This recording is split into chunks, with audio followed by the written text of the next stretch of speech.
If you want to become impossible for a man to forget, if you want him to look at you and secretly think, damn, I would be an idiot to lose her, then there are a few very easy steps you can follow. Step number 1. Make sure you feed him at least twice a day, so breakfast and dinner should do the trick. If he looks extra cute, maybe throw in a snack. Step number 2.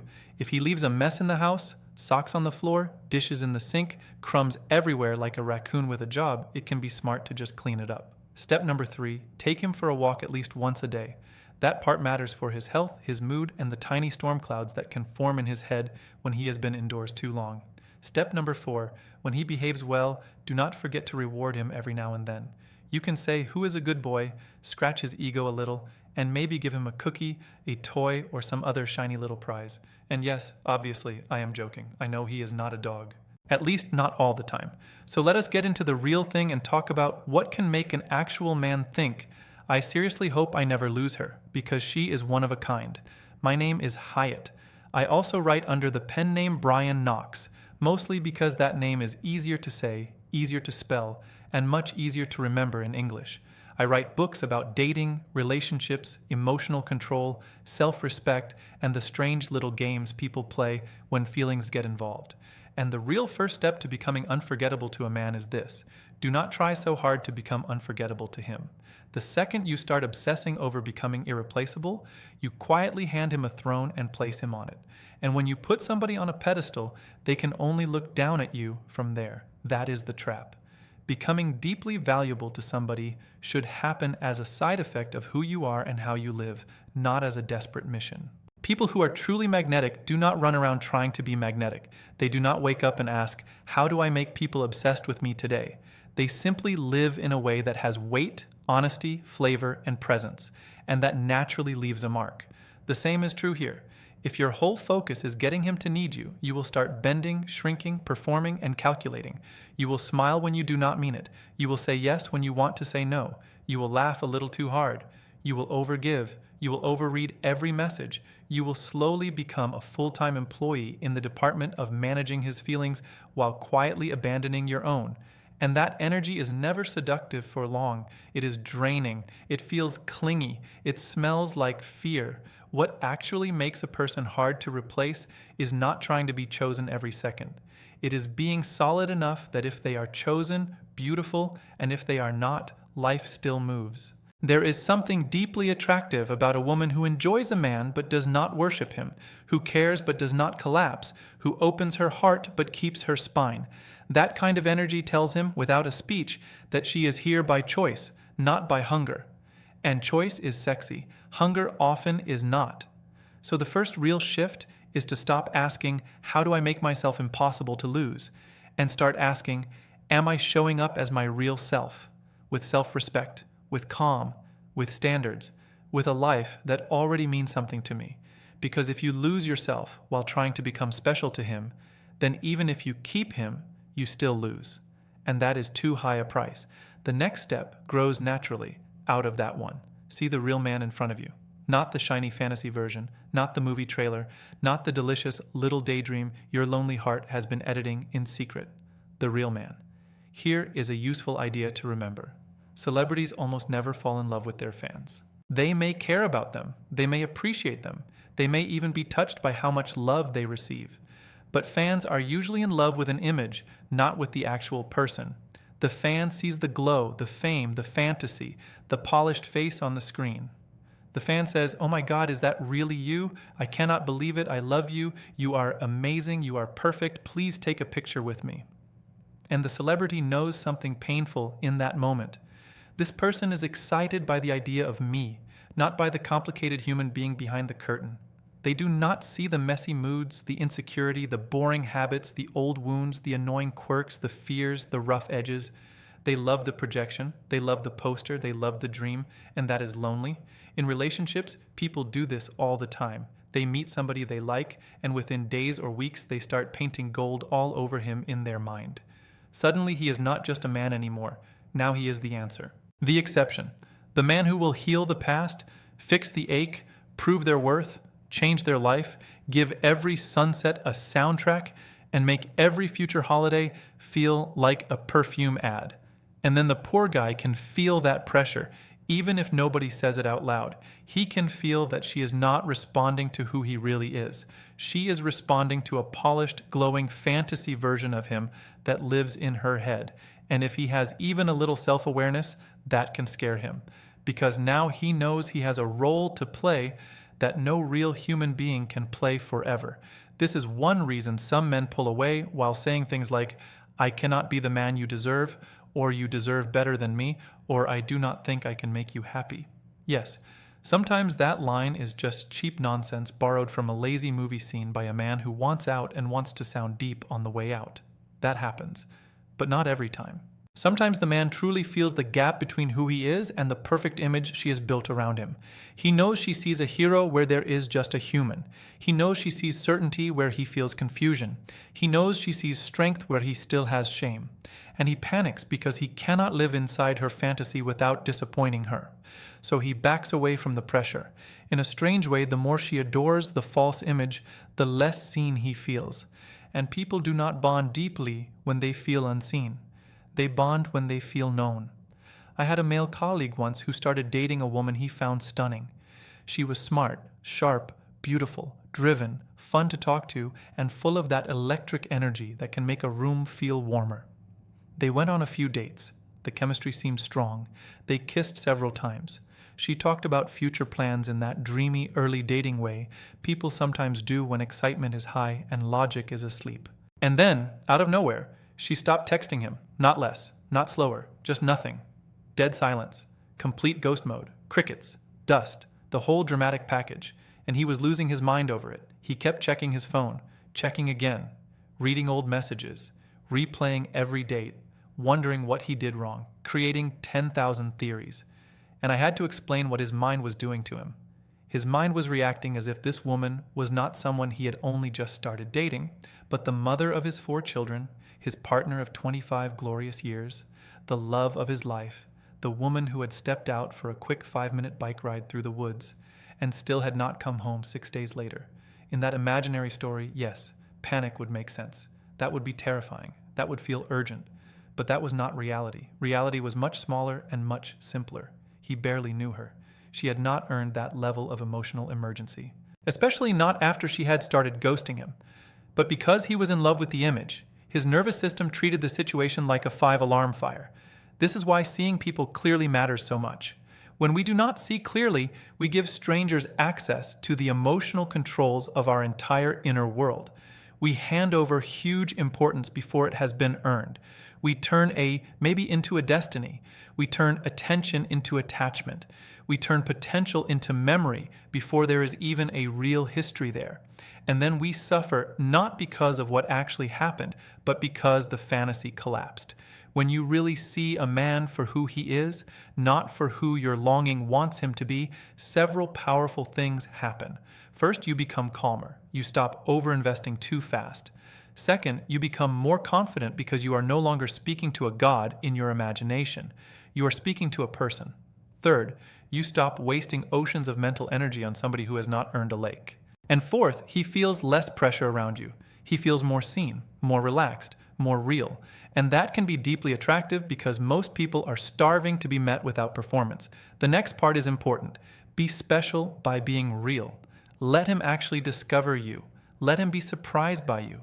Let him get curious about the parts of you that do not fit neatly into some cute little box. Because here's the truth.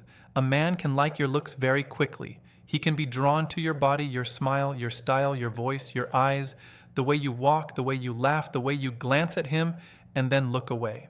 Physical attraction can arrive fast and hit hard, but being fascinated by you, that is different. That takes exposure to your mind, your humor, your values, your oddities, your rhythm, your stories, your fire, your softness, your contradictions, your depth. And the only way he gets access to that is if you stop editing yourself into something easier to approve. When people fall hard for somebody, they often start shape-shifting. They become what they think the other person wants. They polish away the rough edges. They hide the weird little habits. They mute the strong opinions. They dress for approval. They laugh on cue. They bite their tongue. They choose safer words. They become more agreeable, more generic, more easy to digest. I have seen women change their hair because the man liked blondes. I have seen people change music, hobbies, speech patterns, clothes, even values, all in the hope that being more desirable would make them more loved. But there is a brutal cost to that strategy. The more you erase yourself to fit his fantasy, the less he gets to bond with the real you, and what is left is a polished surface, not a deep connection. Then you end up looking emotionally similar to every other person who tried to win him by being impressive instead of being true. And people can enjoy surfaces for a while, sure. Surfaces can be exciting. Surfaces can be hot. Surfaces can be addictive in the short term. But deep attachment does not grow from surfaces. It grows from detail. It grows from knowing. It grows from the tiny human-specific things that make one person feel unlike anyone else. Here is another truth that people do not always want to hear. Your man is not supposed to like every single thing about you. That is not intimacy. That is distance wearing makeup. If a man claims he likes absolutely everything about you, one of two things is usually happening. Either he is lying or he barely knows you. Because real closeness reveals texture, and texture includes things that can be lovely, funny, annoying, touching, confusing, and weird all at once. In strong relationships, people do not adore each other because every trait is convenient. They love each other while knowing that some traits are inconvenient. Maybe she overthinks sometimes, maybe he shuts down when stressed, maybe she is messy with time. Maybe he is too quiet after conflict. Maybe she steals the blanket. Maybe he leaves cabinet doors open like a sexy little menace. The point is not perfection. The point is that real love makes room for the full person. And that is exactly why the irreplaceable people in your own life are irreplaceable. Think about the people you truly could not swap out like socks. You know them in detail. You know the stories they rarely tell. You know what hurts them. You know what makes them laugh in a dark moment. You know their habits, their scars, their strange rituals, the way their face changes when they are trying not to cry, the way they sound when they are tired, the weird food they crave, the private fears they carry, the strengths they forget they have. That is what makes them matter. Not polished perfection, detail, intimacy, lived truth. Now imagine the difference between being desired because you look hot, sexy, glamorous, polished, and easy to show off, versus being deeply loved because he has seen your softness, your intensity, your flaws, your wild little spark, your resilience, your vulnerable spots, your bite, your warmth, your mind, your realness. The first kind of desire can be thrilling. Yes, it can light up a room, it can make the body sing. But the second kind of love reaches deeper. It gets under the skin. It stays. It stains memory. And that deeper bond can only happen if you let yourself be known. Not all at once. Not in a reckless, oversharing flood, but honestly, steadily, bravely. Show your humor. Show your standards. Show your opinions. Show your tenderness. Show the things you are proud of and the things you are still healing. Let him see your flavor. Let him feel that being with you means being with a real woman, not a cardboard fantasy with perfect angles and no pulse. Now let me circle back to the joke from the beginning because I was half kidding about taking him for a walk. Leave the leash at home if you like, but the larger point matters. Many men bond strongly through shared experiences and movement. Yes, talking matters. Yes, candlelight dinners can be lovely. Yes, sitting across from each other and making eye contact can create sparks. But if every interaction happens in the same safe, static, predictable setting, something can start to feel flat. He may enjoy your company, but he may not fully feel your energy. He may not get to watch you move through the world. And seeing somebody in motion reveals things that sitting still can hide. When you do things together, he gets to see your instincts, your playfulness, your patience, your competitive side, your courage, your silliness, your adaptability, your laugh when something goes wrong, the way you tease, the way you focus, the way you light up when you are having fun. All of that is gold. So if you are dating, do not only do the classic sit-down dinner and interview each other over overpriced drinks until both of you are pretending to love the same olives. Go do things. Go play mini golf and talk trash in the cutest way possible. Go bowling and let him see that you can miss horribly and still laugh. Take a dance class and step on each other a little. Go to a cooking class and make a mess together. Go to an arcade. Go for a long walk through a park. Hit a flea market. Try a goofy art class. Go hiking. Try paddle boats. Do something with movement, with surprise, with texture, because it is in those moments that he gathers the tiny clues that make you unforgettable. And it is in those moments that your connection stops feeling like an interview and starts feeling like a story. When you think about the people you love most, their names probably come with scenes, memories, flashes. You remember that one ridiculous night, that one road trip, that one rainy walk, that one disaster that somehow became hilarious later, that one moment where you both could not stop laughing, that one look, that one touch, that one shared secret. Memory is sticky when emotion and experience mix. That is where attachment deepens. So no, you should never make becoming irreplaceable your mission. That mission will twist you up. But you can make creating a vivid, honest, alive connection your mission. You can make room for truth, for chemistry, for play, for standards, for vulnerability, for real discovery, for memorable moments. And then, over time, if the bond is healthy and mutual, becoming hard to replace happens naturally. It sneaks in, it grows quietly. It shows up one day in the way he looks at you when you are not even trying. It shows up when your name means comfort, excitement, honesty, desire, peace, challenge, and home all at once. That is the magic, not manipulation. Not performance, not strategy without soul, just two people meeting more and more honestly until the connection develops roots. And roots matter, because attraction can be loud and fast, but roots are what make something stay when the wind changes. One last thing. If you really want to be unforgettable, protect your own center. Do not hand your piece to every charming face. Do not confuse attention with devotion. Do not mistake chemistry for character. Do not reward mixed signals with more access. Do not audition for a role in someone else's fantasy while abandoning the truth of who you are. The woman who leaves the deepest mark is rarely the one who begged to be kept. It is the one who brought warmth, wit, depth, standards, and realness into the room and was never willing to trade her self-respect for crumbs. That woman is memorable. That woman has gravity. That woman can be playful and spicy and soft and fierce without becoming fake. And when a good man meets that kind of woman, he feels it. Maybe not in 1 second, maybe not with fireworks and violins and dramatic slow motion, but he feels it over time. He feels that she is not easy to copy, not because she performed harder than everyone else, but because she was more real than everyone else. And there is another little truth worth saying out loud. A man does not feel deeply attached only because you are exciting in the beginning. Early sparks are cheap. Almost anyone can create sparks with looks, mystery, flirting, timing, or a little distance.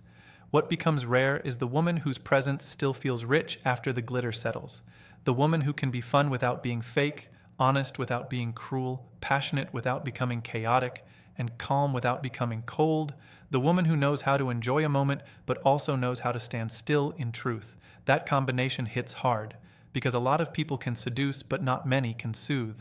A lot of people can attract but not many can build trust. A lot of people can look sexy in the bright light of a first date, but not many can feel safe, sharp, warm, and deliciously alive once real life walks into the room wearing sweatpants and stress.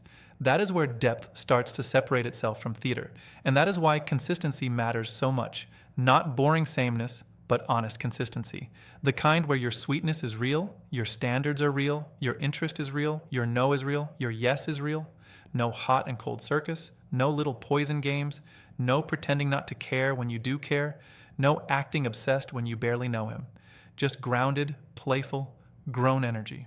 The kind that says, I can desire you without losing my balance. I can enjoy you without lying to myself. I can open up without begging. That energy is rare, and rare always lands deeper than loud. And when he knows the real you, he can miss you for the right reasons. Not because you were convenient, pretty, available, or thrilling for a week. He misses your mind, your mood, your spark, your strange little magic. That is a different beast. Period. Anyway, I think my girlfriend is about to drag me outside for my daily walk, which I still insist is the highlight of my day, so I should go before I get that look. I hope you found something useful in this. If you want the deeper version of these ideas, you can find more on my website, brianix.com, or in my books on Amazon if you search for Brian Knox. And thank you for staying with me until the very end. I always appreciate that. I love it when you do that, and I hope I will see you again in another video very soon.